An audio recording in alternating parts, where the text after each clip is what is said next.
There is a particular kind of person who finishes something significant and says nothing about it. No announcement, no post, no search for a reaction. The work simply gets done, and the person moves on to the next task as if completion itself were the only reward that ever mattered. Many people find this strange, almost suspicious, as though satisfaction without an audience cannot be entirely real. But for a specific generation, this quiet completion is not a performance of humility. It is simply how they were built long before they had language for it. They do not appear to need anyone to confirm that what they did was good or right or enough. And the strangest part is that they rarely notice this trait in themselves at all. For them, needing nothing from anyone has never felt like a trait. It has felt like the baseline condition of simply being alive, the quiet water they have always swum through without ever naming it.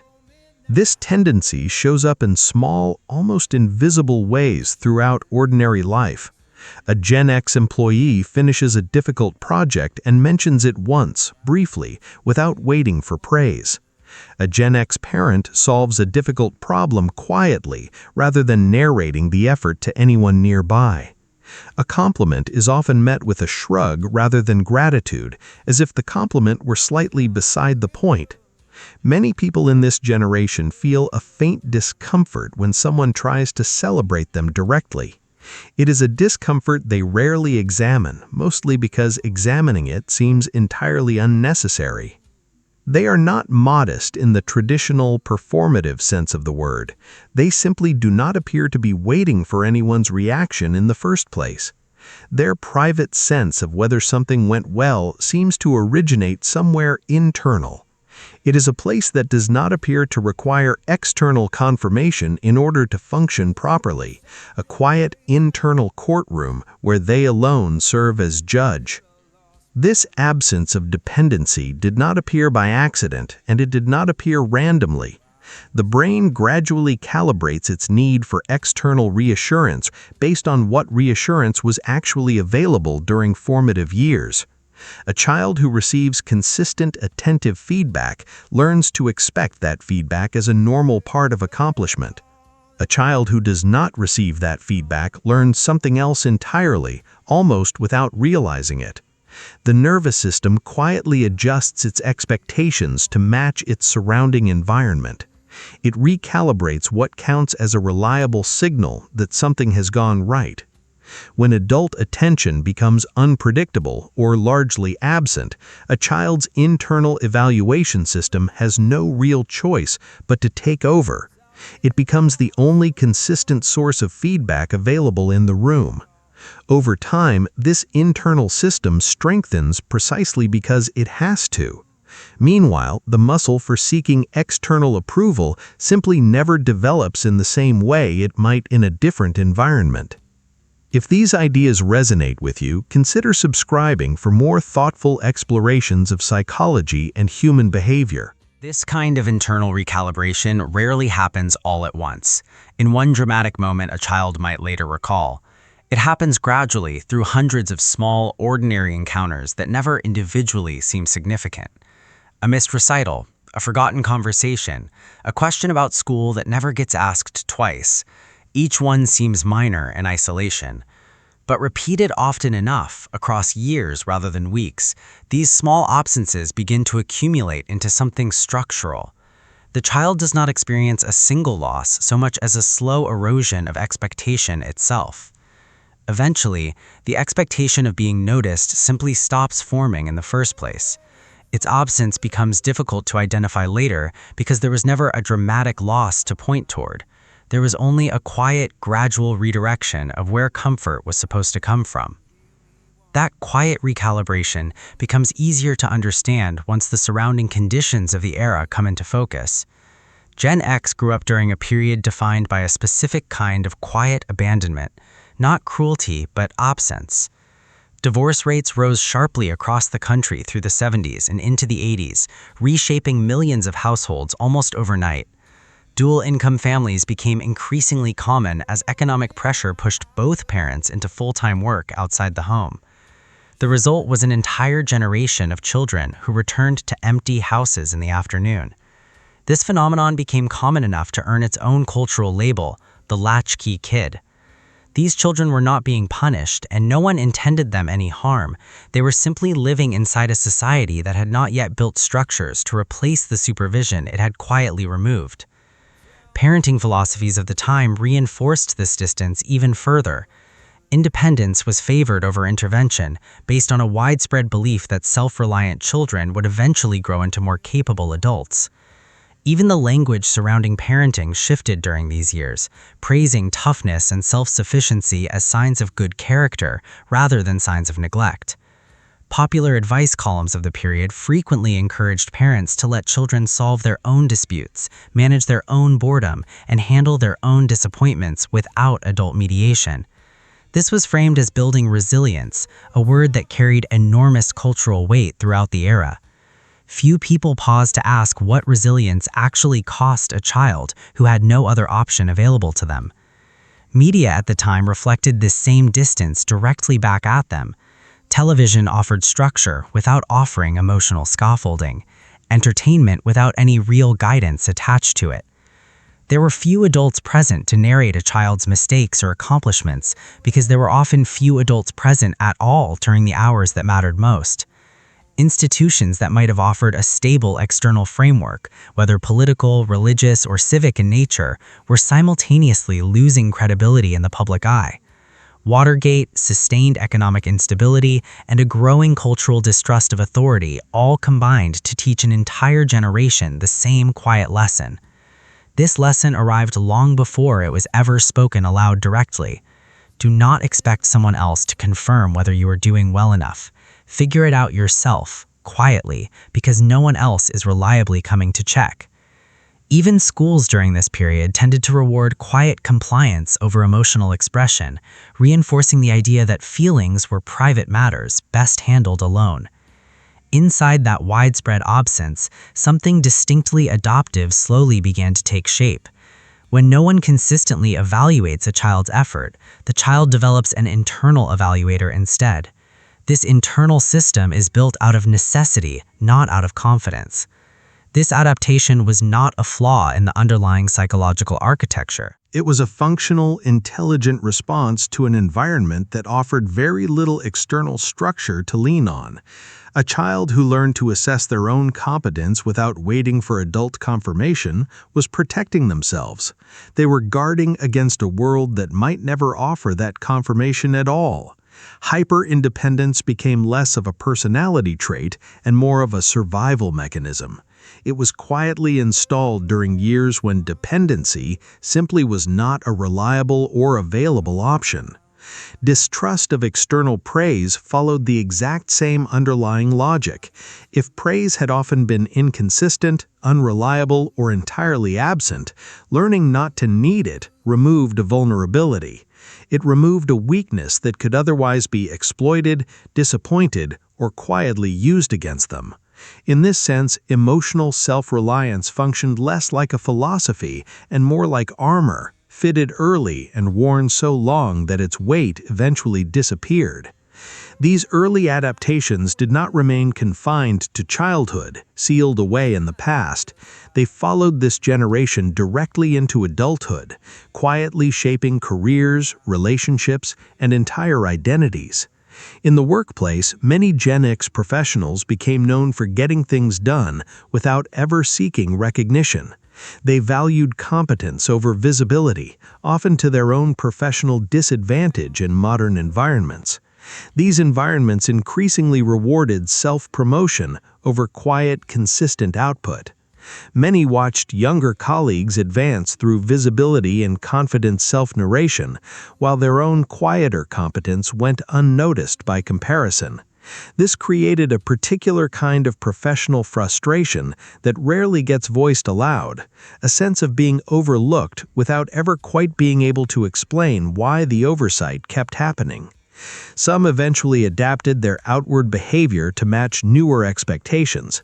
Others simply continued working the way they always had, trusting that the work itself would eventually speak clearly enough on its own. In relationships, the same independence that once protected them could quietly become a barrier instead. It made it difficult to ask for support, even when genuine support was readily available nearby. Many partners of Gen X individuals describe a strikingly similar pattern. They describe a person who handles crises calmly and privately, then seems oddly uncomfortable when someone tries to help. This is not coldness, and it was never meant to be coldness. It is a well-practiced skill, simply applied in a context where it may no longer be strictly necessary. The system that once protected a child from disappointment continued running quietly into adulthood. It kept running even inside relationships built on genuine trust rather than uncertainty, long after the original threat it was designed to guard against had quietly disappeared. Beneath these visible behaviors lies a quieter contradiction, one that rarely gets acknowledged directly by anyone. A person can spend an entire life not needing validation, while still, in some smaller way, wishing someone had offered it once. The self-sufficiency that Gen X carefully built was real, functional, and genuinely effective in most situations, but it did not eliminate the underlying human need for connection so much as it rerouted that need somewhere else entirely. Often, it moved quietly toward private satisfaction rather than any form of shared acknowledgement. This creates an unusual internal paradox that rarely surfaces in ordinary conversation. The same person who insists they do not need praise may still remember, with unexpected clarity, the rare moments when praise did arrive unexpectedly in childhood. The independence itself is genuine, built carefully over many years of quiet practice. The occasional ache beneath that independence is also genuine, even if it is rarely named or discussed openly with anyone else. Both truths can exist simultaneously without canceling each other out, because psychological adaptation rarely erases the original need entirely. It simply teaches a person to function without that original need ever being fully met, sometimes for an entire lifetime.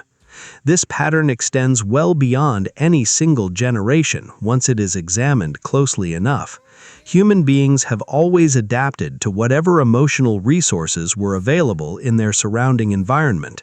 Sometimes those resources came from parents, sometimes from communities, and sometimes from entire cultural systems working together. Every generation inherits a slightly different emotional economy. That economy is shaped by whatever historical pressures happen to surround its particular childhood. Some generations grow up surrounded by abundant reassurance and must later learn, often painfully, how to function without it. Others grow up with almost none available and must learn how to build their own internal structure from the very beginning. Neither condition is inherently better, and neither is inherently worse than the other. Both simply produce different tools suited to different kinds of survival.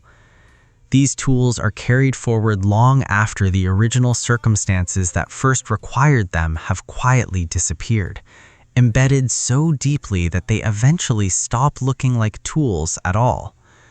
What makes the Gen X pattern particularly striking is how invisible it remains, even to the people living inside it every day. Most members of this generation would not describe themselves as having adapted to anything at all. They would simply describe themselves as independent, practical, and largely unbothered by other people's opinions. The psychological architecture underneath that description remains mostly hidden from view. It is hidden not because it has been repressed, but because it was never named to begin with. There was no single moment when a child consciously decided to stop needing approval from anyone. There was only a slow, cumulative absence that reshaped internal wiring so gradually that the change never registered as change at all. It simply became identity, indistinguishable from personality, indistinguishable from who they quietly believed themselves to have always been. This is why the trait so rarely feels like an adaptation from the inside looking out. Adaptation implies a before and an after, a clear point of transformation someone might consciously recall. But for most of this generation, there was no visible before to compare against. The independence feels less like something they deliberately built and more like something they simply arrived with, fully formed, requiring no explanation whatsoever. This is precisely how deep psychological conditioning tends to operate across an entire human lifetime. It does not announce itself as conditioning at all. It presents itself instead as personality, as preference, as the plain and simple truth of who a person happens to be. The less visible an adaptation becomes, the more completely it merges with a person's sense of self. Eventually, questioning it feels almost like questioning their own basic identity, a thing too foundational to even hold up to the light. The same pattern reveals itself again in the language this generation tends to use about hardship generally, where later generations often speak openly about burnout, boundaries, and emotional labor. Many Gen X individuals speak instead about simply handling things, about getting on with it. This is not necessarily an absence of feeling underneath the surface. It may simply be a different vocabulary, shaped by a different set of early expectations about who was ever going to listen. A person who learned early that no one was consistently available to hear their difficulty may never fully develop the habit of describing that difficulty out loud to anyone else. The habit of internal processing, once formed under scarcity, tends to persist even once genuine listeners eventually become available nearby. There is something quietly universal hidden inside this particular story, something that reaches beyond one generation's specific circumstances. Every era produces its own version of the child who learns to stop waiting for something that never reliably arrives. Sometimes that missing thing is attention, sometimes safety, and sometimes simple acknowledgement of ordinary effort. What remains constant is the mind's remarkable ability to build its own internal substitute when the external world consistently fails to provide one. This is not a story about damage, though damage may occasionally play some quiet part in it. It is a story about resourcefulness under conditions that offered very few better alternatives at the time. Civilizations themselves are built from generations who each adapted to their own particular scarcity or abundance. Those resulting patterns get passed forward quietly without anyone fully realizing they were doing so. A response that once protected a child from an inconsistent world can remain long after that world has quietly changed around them. It continues shaping the way a person moves through relationships and careers. It shapes the way they sit quietly in rooms full of people who might have been willing, all along, to offer the reassurance that was never once asked for.